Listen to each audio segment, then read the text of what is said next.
a Meng T-72B. This kit, this thing is heavy, and it is a big box. A couple firsts for me with this kit. This will be the first Meng kit I've ever built, and it's also the first post-World War II kit I've ever built. Now I chose this because it has all the armor on it, and I've been following the Russia's war on Ukraine, and so I was inspired to build a kit, one of these Soviet era kits.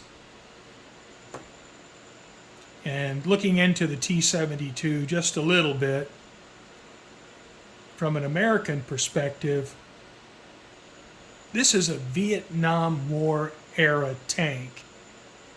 And it was designed in the late 60s, started production in the early 70s, where the 72 comes in. And here, 50 years later, it's fighting in combat in Ukraine.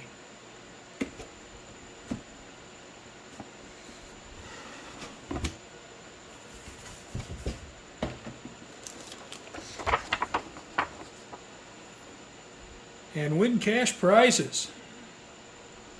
Probably not going to do that. Look at all the plastic. My goodness.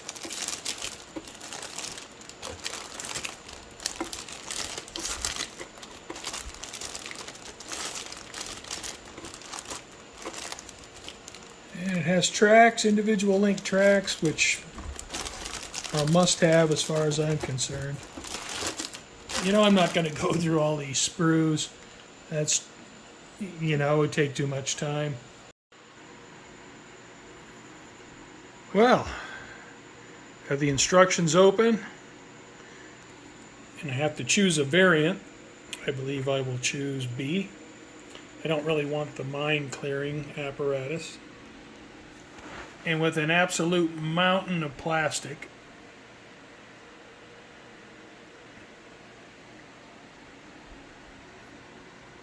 I guess it's time to get started.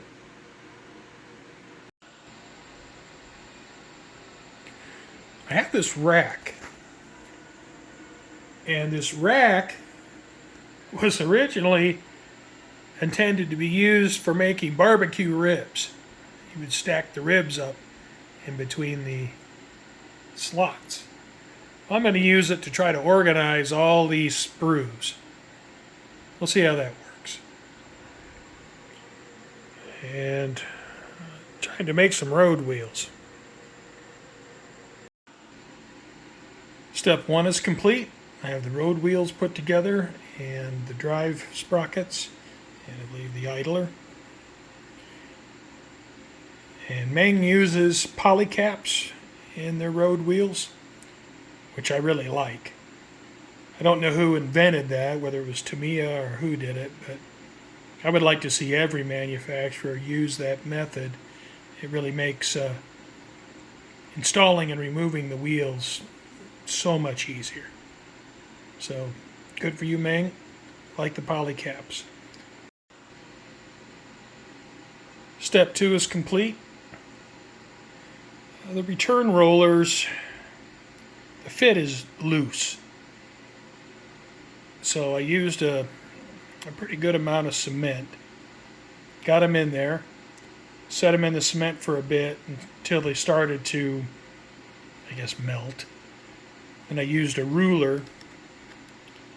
I placed the ruler against them this way to square them up, and then placed them this way to square them up, because they just flop around inside those holes. And the same with the front here. Not quite so bad, but the fit is very loose.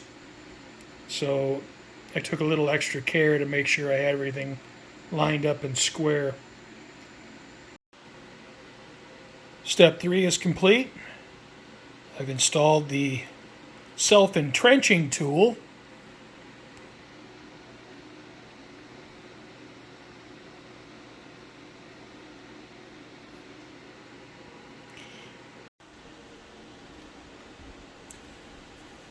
Step 4 is complete. And this suspension is movable. Here's the jig that Meng supplies with the kit. It locks all the swing arms in the same position. Now if you look at the swing arm here, you can see the bump stop right here. So if I lock these torsion bars in place, and if I apply some weight or use a screw to pull it down over some terrain, the swing arm should still be able to pivot upwards until it contacts this bump stop. So, same with the front. Here, this will swing up until it contacts here. This will swing up until it contacts here. Now, these three center swing arms don't have bump stops. So what I'll do now is I'll go in and glue these torsion bars to lock these swing arms in place. And then further down the line, when I start working on the display base, I can position the tank and then do whatever I need to do to get it to follow some uneven terrain and get a little articulation on the swing arms. Because if I have movable suspension, well, I'm going to want to use it.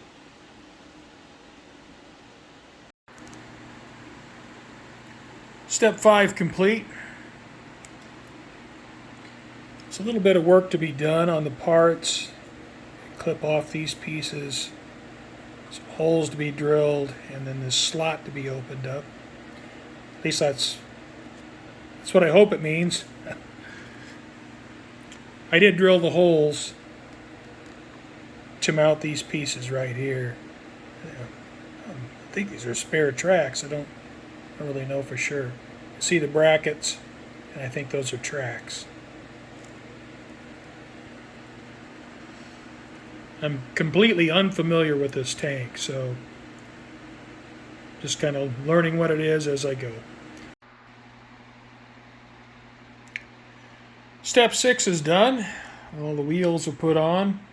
It's not much of a step. All you gotta do is just push them on. But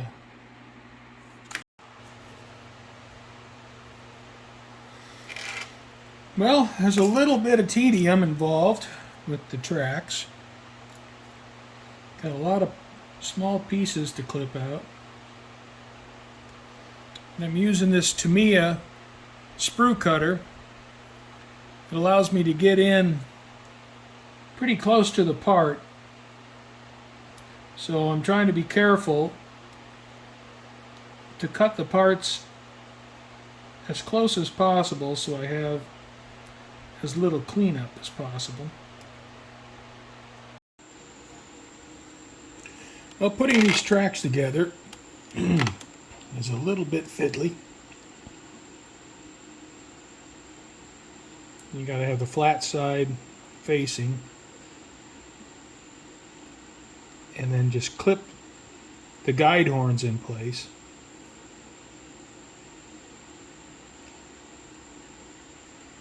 And I'm doing it in 6 track link sections. Well, actually 12. There's 6 upper and 6 lower. And, you know, just find your Zen meditation place. And just breathe nice and easy, and everything will be just fine.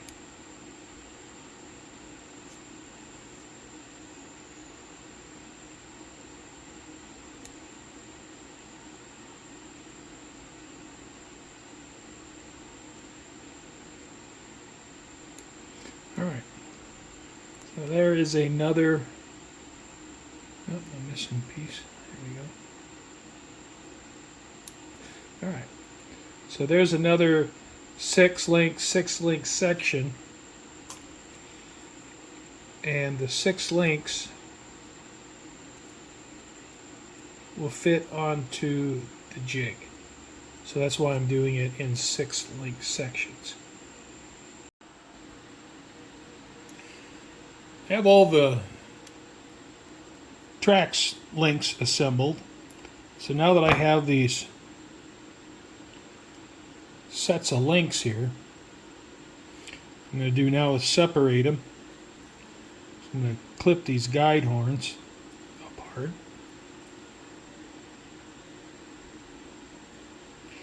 I'm going to try to clip the guide horns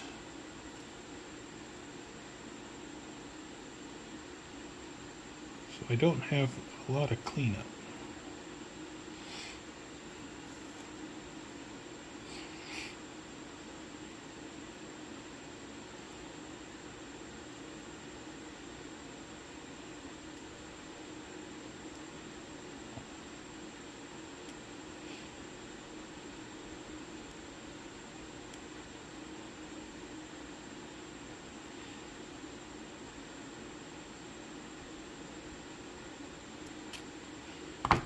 Alright, so now I have a small section of links I can use in the jig.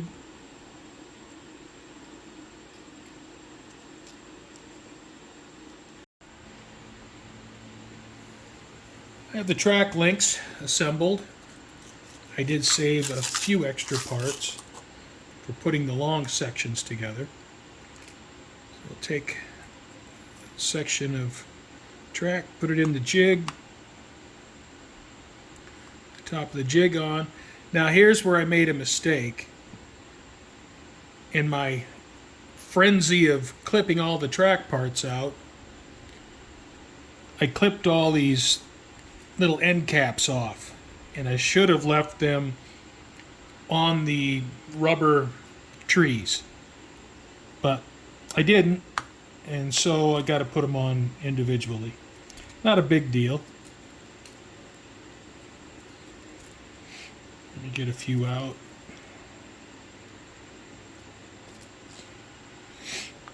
Alright, so I just take one, grab it, and you can see with the pins, there's a wide space, too narrow, wide space, too narrow, wide space, too narrow.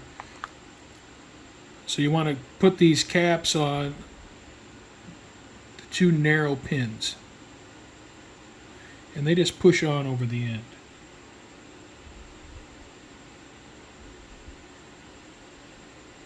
So it would have been a lot easier if I would have left these on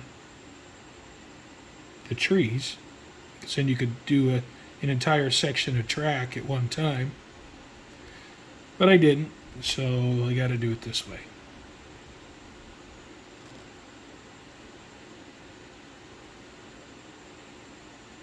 Alright, so they just push on like that.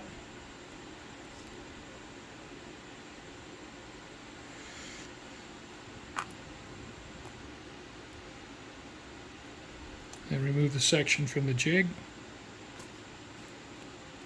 And I'll continue to do that until all my sections have the end caps on.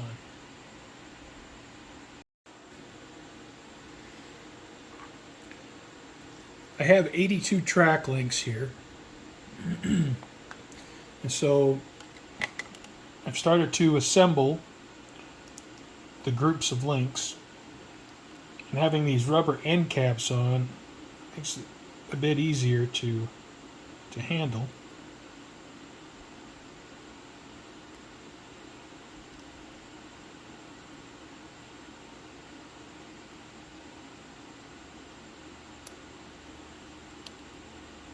And I try to be careful because I have broken a couple of these pins on the end. And these rubber end caps, I don't know what the real name is for them, but have to be done by hand. Of course, it's not a problem for me because I've done them all by hand, but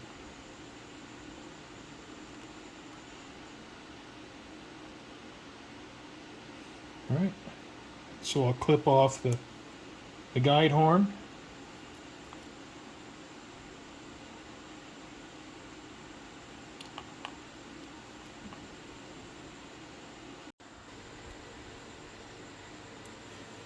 Well, it appears that 81 links is probably the best fit. With 82, the tracks would sag down diagonally on the upper rollers. So with 81 links, the fit is good. So I would go with 81. You can see right here where I don't have the end caps installed is the spot where I'll pull the tracks apart when I get ready to paint. But yeah, I'm impressed by these tracks. No glue. They articulate very well. And they're pretty easy to work with. I'm curious to see how they're going to take paint.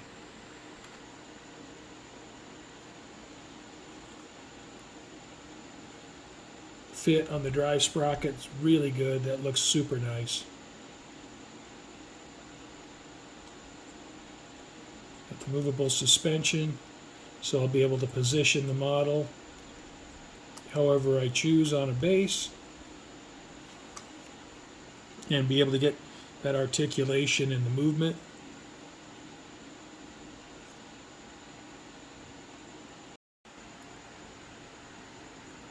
Step 9 is finished, and I have this upper glacis plate installed on the upper hull, and I've built this box. I don't know what it does. It shows it being mounted here. I'm not exactly sure where it goes. I think it goes right there. So I'm going to leave that loose until I get a little further along in the construction, just to make sure I don't glue it in the wrong spot. Step 10 is finished. Installing this piece here, which is right back here, I was able to install this from step 9. And I'll be moving on to step 11. Step 11 is complete. You know, there have been a couple instances in this build where I had some issues with parts fit, and C27 is one of those. I had to clip one of the pins off, you know, the locating pins, in order to get it to fit on the fender. And I've had that problem with a few other parts.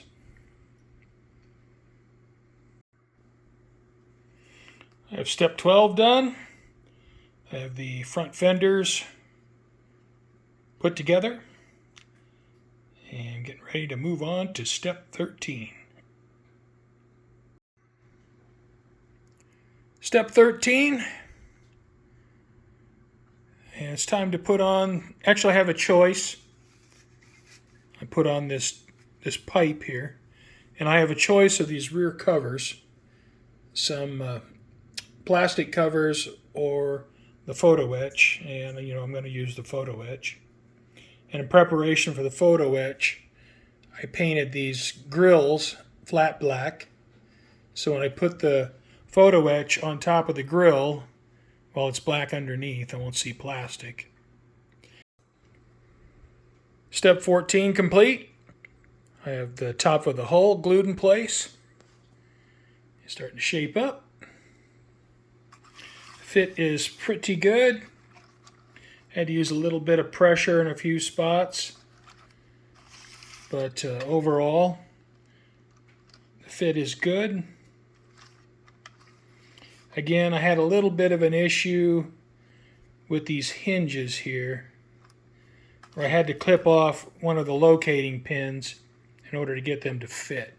So there's been probably a half dozen instances where I've had to do that, where I just didn't have good parts fit and the locating pins weren't quite in the right place. Well, I got on a bit of a run here, and I did steps 15 and 16. First painted black inside the grills before putting the PE grates on.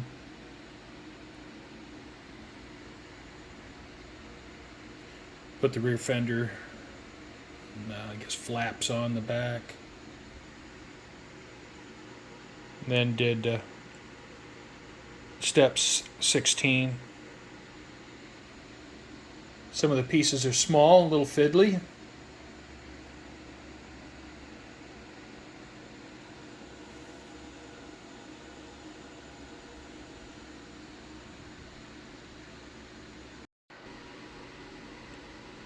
Step 17 complete.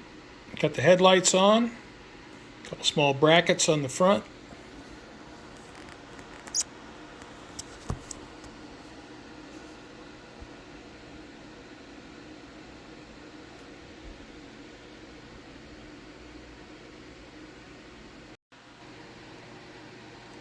I have the left side armor built. And, with a $75 kit or $80, whatever this was, it's right around there. This would have been nice if it would have been some photo etch here. Well, I almost missed it, but since I'm doing version B, I had to drill my side armor for the side bags. So I went ahead and did that.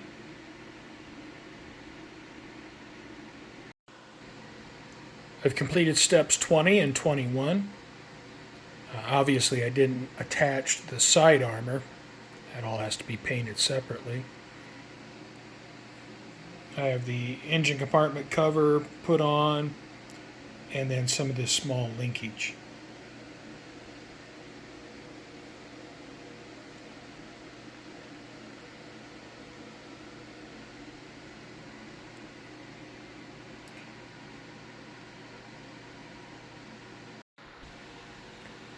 Steps 22 and 23 are finished.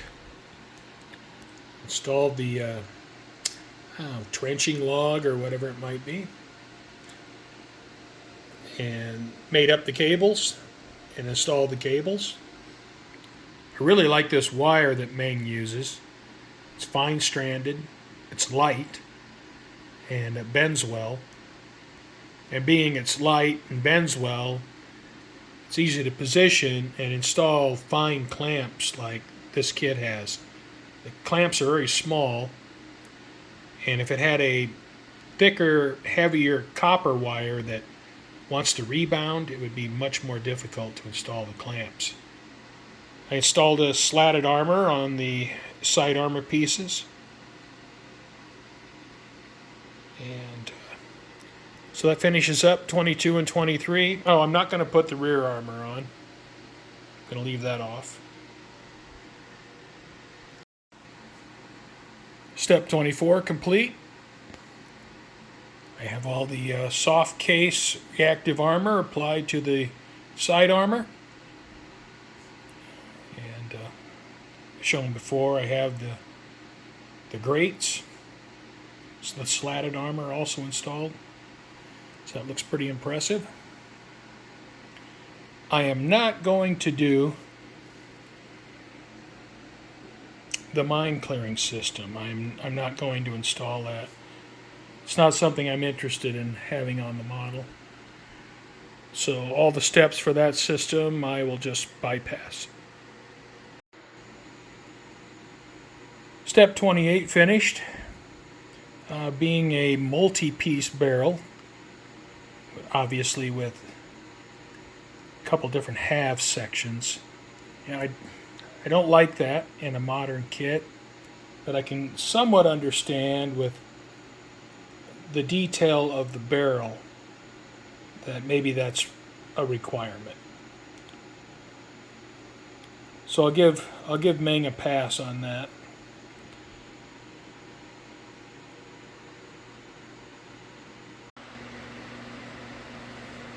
Step 29 finished.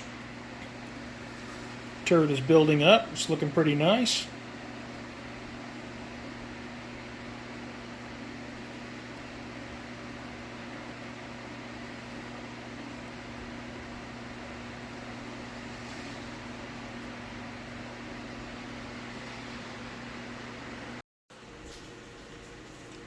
Step 30 is complete, and the turret is looking pretty awesome.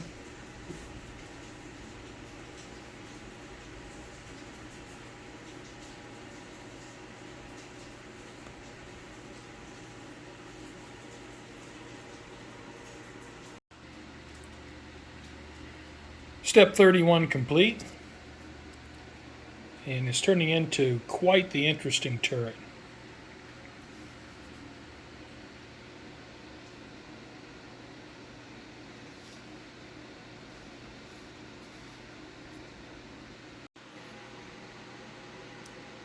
Step 32 complete, and the turret, it looks pretty cool. Looks kind of like a science fiction spaceship or something.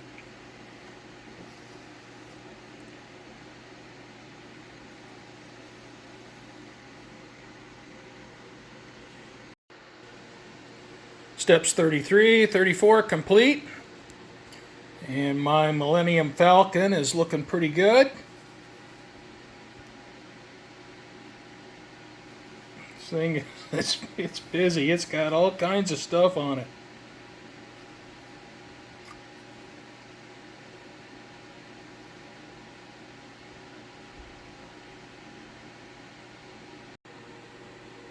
I'm not going to do the slat armor for the turret. I'm going to leave that off. So I am ready to move on to step 35. I finished up steps 35, 36, 37. These 3 steps, they're kind of combined, so it was just easiest to do them all at once. I don't know if I'm going to use the machine gun, although it does build into a really nice model. So we'll see. I don't know.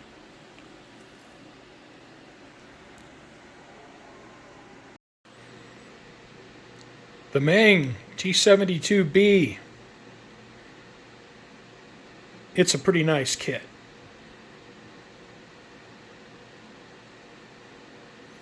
There's a lot of parts, and it's very detailed. The first impression I have is the track system is absolutely outstanding. The detail is high. The only negatives were there was some flash, and about probably 4 or 5 parts didn't line up quite right, and I had to clip off one of the locating pins to get the part to fit. But that's about it. It's a detailed kit with a lot of parts. And it's not a cheap kit. I think I paid $79.99 for it or something like that. $75.99, I don't remember exactly. I don't have any modern Russian figures, so I don't know if this model will get a figure or not. I usually like to put a figure in my models. I may look into buying a figure or some figures for it, but at the same time, I'm looking forward to get paint on the model, so I don't know if I want to wait for that. I don't know if I'm going to use the machine gun.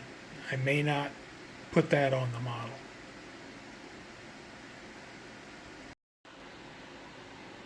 And with my experience I had with this model, I think I would try another Meng kit if they had a subject that I was interested in.